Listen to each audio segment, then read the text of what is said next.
What is going on, everybody? Welcome back to the channel. Today we're going to discuss some changes to Hot Take. Yes, I know, that was the big news I was referring to on Instagram and in our previous video. I was looking at the score system and I kind of noticed a lot of potential conflict, and I didn't really explain that well what the score system is designed to do. So I kind of want to take this opportunity today to kind of explain the changes I'm making and what the score system really means, and how to kind of interpret the scores we're giving all these cars. I will be making a follow-up to this video that is going to be talking about how to submit a car and 5 cars that I really want to review and why I want to review those cars. But without further ado, let's get started. Right, so the scoring is now broken up into 75 points instead of 30. I made this change to allow for greater variance between cars because I noticed a lot of, especially if we're doing a lot of similar cars, a lot of potential conflict in cars kind of being stacked on top of each other, and the scoring system wouldn't, in my opinion, wouldn't have represented in the cars. So the 75 points, 15 is the should you buy it score, and then the weekend and daily are 30 each, and they're split up into 3 subcategories, each worth 10. In the weekend category, we have the cool factor, acceleration, and driver's feedback. I'll kind of go through here briefly. So the cool factor, how cool is the car? Like, how universally liked is it if I show up to a car meet? How likely is it to get people around it? People come up to you, talk about it. I would say importance is the kind of secondary factor to that. So say the Saab 9.3 Aero XWD that we reviewed, that car, if you show up to a car meet, most people aren't really going to know what it is, but it was kind of the end of Saab. It was the fastest one they ever made, and it is kind of an important car in that regard because it was almost their peak right at the end of the run. So that car would still score okay in the cool factor. So our second weekend category is acceleration. Acceleration is also pretty self-explanatory how fast the car is. I've created a scale which I'll throw up on screen. These are 0 to 60 times.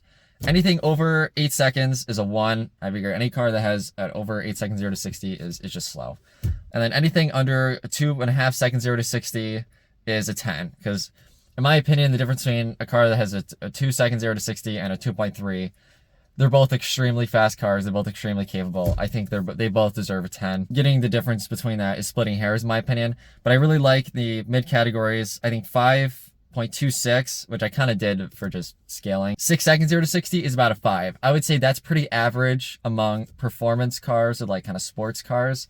So that's kind of how this scoring works. And you can look at the whole scale and see how that works. I will say with modified cars, it's going to be a lot harder because there are not going to be any manufacturer numbers. So with modified cars, I am going to be kind of playing more of the guessing game. And if a car has a bad 0 to 60, but is really fast in the top end, or the 0 to 60 is maybe not as transparent as to how quick the car is, I might score it a little better, give it an extra half point. It really depends. Using an extreme example like a 1,000 horsepower car, at 0 to 60 is probably going to be slower than at 60 to 100. Or 60 to 120. So I would still put it pretty high on that scoring. Just to give you a reference, but really I just created the scale to kind of introduce some objectivity and kind of give a reference for roughly how fast you think a car should be on the scoring system. And then the third category is going to be the driver's feedback category. So driver's feedback, this would be the fun category, but I think fun is too subjective and everyone has their own idea of what fun is. But I think driver's feedback is not. You know, certain cars give you a certain amount of shifter feel, pedal feel, steering, braking, all those sorts of things, how the car feels when you're turning it. I think that's pretty easy to gauge, especially between cars, and remain objective about. I think it's important in today's automotive world to kind of point out which cars still offer a really good amount of driver's feedback, because ultimately, and this is just my opinion, I think that driver's feedback is really what is going to determine how fun or how engaging a car is in normal day-to-day driving, as we're kind of getting into this electronic age and we're losing some of that. So I think it's important to kind of pick out which cars still offer good feedback. So we're going to use that as one of our metrics to score cars on this list. So for the daily categories, we're going to have utility, features, and MPG. Utility, there's a few parts to it. So how usable is the car? Does it have a lot of trunk space? Do I have enough headroom? How comfortable is the car? How much wind noise is there? Is it easy to fit into places, i.e. the car isn't too big? Can I see out of it? All of those sorts of things. Comfort is in the utility category, which I'm going to make a big pointer on, because if a car is usable but it's not comfortable, that's going to hurt its utility category. because I think comfort is a big part of how usable a car is. So I think that's pretty fair. The features is also pretty self-explanatory. How many features does a car have? Just for reference, things I'm going to be looking for: heated seats, good climate control, power windows, those sorts of things. Does it have a touch screen? Does it have a screen maybe it isn't a touch screen? That might hurt it a little bit. Bluetooth. Are the features in the car good? The materials, all those sorts of things. Giving an example, an old luxury car might score well, even if it doesn't have a ton of features, or honestly score well, but score okay. But just because the materials are really good, like it'll have really nice leather and wood and everything. So I'd say from that standpoint, it's a very high quality car, so I'd score it kind of higher on the features category. But I would say most modern cars that are going to have a backup camera and just heated seats, like your general basic stuff, is probably going to be about a 5.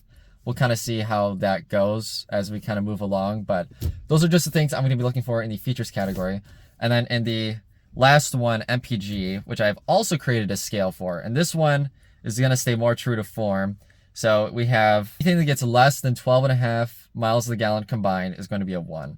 I think the difference between 10 and 12 MPG combined, they're both pretty abysmal. It gives a 1. And then anything over 32.5 miles to the gallon, average, combined city and highway, I would say gets a 10, because that's really good. That's phenomenal. Not a lot of cars can pull that off, so I think that deserves a 10. And then you kind of have your in between. I think the 20 to 22.5 and 22.5 to roughly 25 is kind of a good, like, average middle ground. Like, that's kind of what most average sports cars will get, which is where I kind of based the scoring off of. So if it does worse, it gets lower. If it does better, it gets higher. That sort of thing. Pretty standard and self-explanatory, but I just wanted to kind of put that out there. Once again, with performance cars or anything modified, turbocharged, that wasn't originally supercharged, whatever, we are going to be doing a little more guessing, but I'm going to use kind of the factory numbers as a basis, and I will be grabbing a average MPG when we actually drive the cars. Granted, that is going to be while spirited driving, so I'm going to take those things into account. This is going to be pretty standard, and I don't think there will be any issues with this. But now that we've discussed the changes to those scores, I want to talk about the should you buy it score a little bit. So the should you buy it category, I don't think I really explained this well initially. The purpose of this category and the series is to really gauge, are these cars worth it? You know, how do they drive, and are they worth buying? So Doug DeMuro has the Doug score, and that he said that scoring system is designed to favor weekend cars.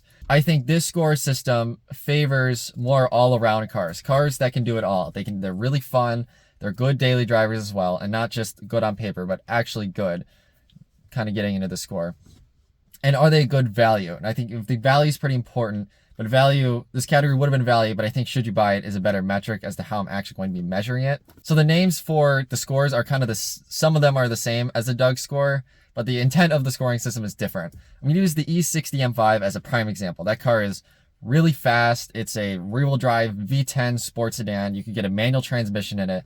It is a truly fantastic car. It's comfortable, has tons of features, the whole thing. That car on paper is amazing, but in reality, it's not. Really what kills it is either the amount of money you're going to spend on it, the amount of time, or both. Just general cost of ownership really kills that car, unfortunately. Using the Civic Type R also as an example, it's an amazing vehicle, but is it really worth $20,000 over sticker? Right? It's hard for me to say, but I think that would hurt it compared to like a Golf R that has similar performance but is selling for at sticker and costs a lot less than realistically what you would buy a Type R at. So I kind of hope that helps this category make more sense. I'm kind of trying to tell you, the viewers, if I think this car is something that you should buy, given how it drives, is it a good value? Are they generally kind of reliable? All those sorts of things. Because really a lot of cars on paper are extremely similar. So you kind of really need to drive a car and get into it and kind of check it out to see if a car is really worth it and to see the differences between different cars. So that is kind of the change to the should you buy it score. The reason it is now weighted, or the reason it's now 15 compared out of 75, is because before it was 10 out of 30. It was a third of the score. I think that scaling was unfair because it would have really shifted the list towards cars that you should buy. And I think that wouldn't have really been fair to a lot of cars that are really amazing cars and should still score okay. And this is not my attempt to dethrone the Fiesta ST, because the Fiesta ST is still a fantastic car. But realistically, there are a lot of cars that are more car in the Fiesta ST. And even though maybe you should buy a Fiesta ST more, doesn't necessarily mean that it should score way higher than all those other cars. I also want to mention that this score will have a slight curve depending on the vehicle type. So using the E60 M5 again, it is really expensive to own, but in relativity to other sports like performance luxury sedans, mid-sized ones that are really expensive, it's not necessarily as bad of a deal. Because if you're going to buy that, you're going to compare it to that, an Audi, I don't want to say S4, but maybe a similar RS comparable, or an AMG car, right? You would be looking at those cars anyway, and you're already ready to pay a lot of extra money for a lot of extra maintenance. So in that regard, the E60 M5 does not become as bad of a proposition for someone who's going to buy it. And we'll detail those things in the videos we shoot with the cars and why it gets the certain score that it does. So that is the intent of the Hot Take score system. This is a driving review, so we will kind of avoid going over all the little individual quirks and features, but I do like kind of getting into the nitty gritty, and of course, letting you guys know if I think you should buy it. Now, we are going to get into some of these score changes. The first cars to note are the Enthusiast E36 M3 and the Track E46 M3. E46 M3 does have a little more features than the Enthusiast E36, but I think the disparity and the amount of features is so minimal, and they're both 90s BMWs, so relatively speaking, I think they're both 4 in the features. They're extremely similar. I don't think it's worth giving the E46 an extra half point, because that would put it really close to a lot of the modern cars. Next car I'm going to talk about is the Fiesta ST. That has a 13 out of 15 in the should you buy it category. I would have given it a 15, but I think it costs the same amount of money as a Focus ST, and it's a little less practical, it's less space, so I could not justify it getting a 15. The F10 520i, which, spoiler alert, that's going to be the first hot take of the season. It's going to come after this video. I said in that video I gave it an 8 for the features. I thought about it later and I changed to 7.5. 7.5 because compared to a modern car, it's missing a little bit of features. Doesn't have a touchscreen. The heads-up display isn't as good as a modern car. Those sorts of things. So it brought it down a little bit. For 2016, it was very impressive, but now there are a lot of cars that beat it out. So that's why that one is going to get a 7.5. Just ignore the mistake in the video. Lastly, the 2009 Audi A4 being the coolest low score. I'm not necessarily saying that car is an uncool car, or I think that it's a bad car in any way, but relative to other cars, I don't think it is as cool as the other stuff. Like even a manual Crown Victoria, like, okay, where are you going to find a manual Crown Victoria again, right?